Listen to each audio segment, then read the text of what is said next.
sa akin, Mi, na kagaya nito, kung ano yung iniinom ko tuwing umaga, dun sa mga mini vlog ko. Ito yung iniinom ko, Mi, lagi, yung Shepu Apo ng You Glow Babe. Umiinom ako nito, Mi, kada bago ako mag-almusal. 30 minutes bago ka mag-almusal, 30 minutes after mo kumain, pwede kang uminom nitong Shepu Apo. Mas masarap to inumin kapag ano, Mi, malamig yung tubig.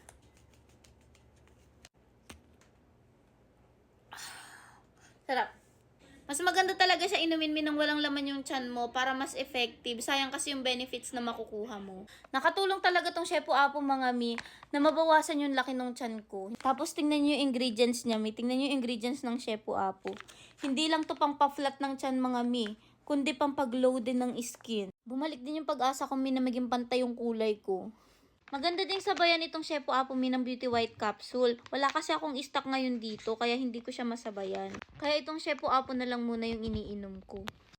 Mga Mi, matutulog na muna ako kasi wala pa akong gaanong tulog. Mamaya na lang ulit.